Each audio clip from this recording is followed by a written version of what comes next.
Olá, graça e paz, bom dia a todos, né? Que o amor de Deus esteja na nossa vida constantemente, amém? Venho trazer um devocional com vocês nesse dia. Eu quero ler com vocês no Evangelho de João, 12:24, que diz assim: Na verdade vos digo que se o grão de trigo caindo na terra não morrer, fica ele só, mas se morrer, dá muito fruto. Quem ama a sua vida, perdê-la-á. E quem neste mundo aborrece a sua vida, guardá-la-á para a vida eterna. Amém? Viu que versículo maravilhoso? Jesus, né, quem disse essas palavras. João relatou ali, escreveu, mas foi Jesus quem disse essas palavras. João era um discípulo mais próximo de Jesus, o discípulo amado porque estava mais próximo, porque tinha prazer no Senhor. Amém? Então, esse versículo fala muito claro com as nossas vidas. Se o grão de trigo não morrer só lá na terra, né, não morrer ser enterrado, ele não vai produzir fruto nenhum.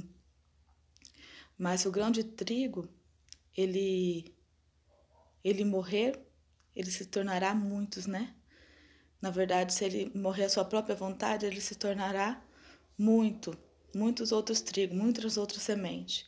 E é necessário, assim com a nossa vida, nós muitas vezes temos que perder a nossa vida por um tempo, né? Nós perdemos, achamos que perdemos, nós se entregamos para Deus, nós se entregamos para Jesus. E aos pouquinhos nós vamos entendendo o chamado dele, o evangelho dele, a vida que ele quer para nós. Não é do dia para a noite, não é, né? Erguei minha mão lá, aceitei Jesus, agora estou pronta, não. É um momento de preparação com o Senhor. Se nós perdemos a nossa vida, se nós se entregarmos aqui, se nós entregarmos a nossa vida, se nós perdemos a nossa vida neste mundo, né? Nós aborrecemos a nossa vida, mas guardaremos ela para a vida eterna. É isso, o caminhar com Cristo, é conhecer como que significa isso. Eu quero aproveitar para contar um testemunho aqui, porque meses atrás eu tinha ido em cultos e pedi para Deus que eu queria ser ousada, ter ousadia. Ousadia para quê? Para anunciar o evangelho dele. Nós morávamos num sítio, eu, minha mãe, meu pai e meu irmão. Meu pai, quando começou a construir o frigorífico aqui na nossa cidade, meu pai começou a mexer com areia, dragar areia, porque o frigorífico foi lá, fez análise das terras do sítio e a areia dava boa para a construção. Então nós começamos a mexer com isso. E nossa vida lá, assim, não vou dizer que era dura, porque não é, né, não é difícil. Difícil é quem não tem nada, quem vive, não tem uma casa, né? Era, assim, de trabalho. Minha mãe acordava de madrugada, ia lá mexer com gado leiteiro, às vezes criava uma vaca, a vaca era brava. E depois ela ia ajudar meu pai também na draga. E eu ajudava nas coisas em casa, e depois eu ia para a escola, e meu irmão também. Nossa vida era assim, a vida da minha mãe era bem mais sofrida do que a minha, do que, né? Ela tinha bastante atividades, assim. E ela era uma mulher amargurada, né? E nesse tempo que meu pai mexia com areia, os responsáveis lá pelo frigorífico enviaram um homem para ajudar meu pai a mexer com areia. Aníbal, o nome dele. E esse homem ficou lá na nossa casa. E esse homem falava de Deus pra gente, ele tinha ousadia. Nós éramos católicos, não tenho nada contra a igreja católica, tá? Nós éramos católicos na época. E ele falava da Bíblia pra mim, ele não falava assim, uma religião, né? Mas ele falava da Bíblia pra mim.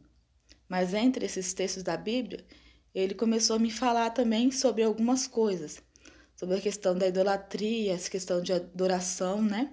De imagem, ele tinha ousadia para falar com a gente, porque ele poderia ser expulso de lá, né? Mas ele teve ousadia porque ele colocava a verdade da palavra que ele conhecia em primeiro lugar. E as coisas que ele foi falando foi ajudando a nossa família, assim, em alguns aspectos, né? Ele ajudava, começou a falar com meu pai na questão de ajudar a minha mãe, de ser, né, que meu pai era muito ignorante, muito bruto.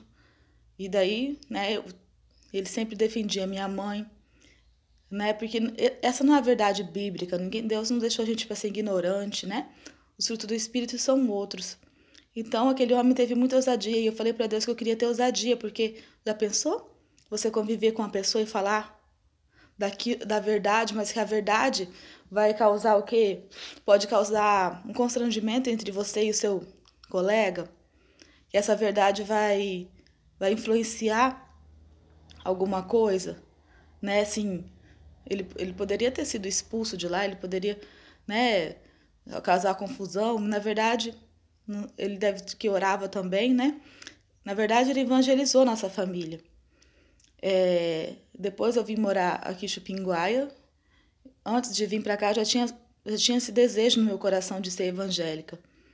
Só que nós fomos morar na frente da casa de uma mulher que naquela época eu nem gostava, parecia que era metida, né? Mas, na verdade, essa mulher foi uma bênção na nossa família também. Nós fomos morar em frente da casa dela, tipo assim, vivendo os propósitos de Deus. Deus tem um propósito para a nossa vida. Quando Ele tem um propósito, nós somos alcançados por esse propósito. Deus envia pessoas, Deus fala com a gente onde nós estamos. Quando Deus falou com Davi lá no campo, ele estava com as ovelhas, Ele falou com Davi. Quando nós estamos lá, pode estar lá num sítio escondido, num buraco, né? Mas Deus, Ele olha você, Ele te envia pessoas, Ele te ama, Ele tem um projeto de vida para você. Ele quer te libertar, né? Ele quer dar uma verdade que é verdadeira e não uma verdade, né, que parece ser verdade, mas na verdade não é. Então, conhecereis a verdade vos libertará. E essa verdade libertou, né? Libertou a minha vida, libertou a vida da minha mãe e meu pai tá lá lutando. Mas essa mensagem chegou ao nosso coração. Meu pai, ele é enfermo. Meu pai sempre foi muito brutão, muito ignorante. Hoje ele se encontra enfermo numa cama e minha mãe cuida dele em tudo. E quando a gente ajuda ele, né? Às vezes, porque a maior parte é minha mãe. Às vezes, quando eu vou ajudar ele chama minha mãe. Mas eu ajudo porque cansa, né? Ele é pesado, a gente tem que levantar da cama. Tipo assim, eu tenho amor pelo meu pai, mas eu sei que ele tá passando por isso por um trabalhar de Deus também. Deus, ele trabalha nas pessoas. Só que durante o tempo que meu pai tá enfermo, ele é ignorante com a minha mãe, ele pode ser ignorante com a gente. Comigo, com meu irmão, ele é ignorante, mas não com a minha mãe. Né? Com a minha mãe sempre, não sei, é uma luta de amor e de ignorância, né? Tem a vez que era carinhoso, mas tinha vez que é muito ignorante e assim, né? Então, e essa questão do meu pai doente, só que eu tenho reparado uma coisa. Meu pai doente em cima de uma cama, mas eu nunca na minha vida vi meu pai blasfemar contra Deus, assim, que Deus não existe. A única coisa que ele blasfemava, assim, ou reclamava, tipo assim, Deus está em todo lugar. Tipo, você não precisa ir na igreja para adorá-lo, né? Deus está em todo lugar. E é verdade, Deus está em todo lugar, mas assim, quando nós vamos para a igreja para se reunir e adorá-lo, é também instituído por Jesus, né? Que nós devemos se reunir no templo, fazer orações uns pelos outros, interceder e adorar a Deus. Isso é uma instituição bíblica também. Então Deus está em todo lugar mesmo. Se a gente adorar ele embaixo, ele falava assim, se adorar embaixo de um pé de árvore, ele está aqui. Para que essa pressa de ir para a igreja? Ele falava. Essa é a única coisa que eu vi meu pai falando contra Deus, mas reclamar de uma situação, reclamar da enfermidade que ele está em cima de uma cama, cheio de dores, ele não reclama com Deus. Ele não murmura contra Deus, assim, contra Deus ele não se levanta contra, ele fala, Deus sabe, né? Ele sabe o tratar de Deus, mas ele não murmura contra Deus. A questão do meu pai é o relacionamento impulsivo, né? E só Deus para controlar e o caráter da gente, a nossa criação. Então, que Deus possa abençoar a vida dele, que Deus possa trabalhar na vida dele, ministrar o perdão entre ele e os filhos dele, que ele tem mais 3 filhos do primeiro casamento. Que Deus possa fazer a vontade dele. E que nós possamos realmente se entregar nossa vida a Deus, né? Que a nossa semente venha morrer para que possa frutificar e vir outros frutos. Amém? Se a nossa vida não morrer, se a gente não aborrecer nossa vida, não largar nossas próprias vontades, os nossos próprios achismos, nossas próprias verdades, né? Porque a verdade é a palavra.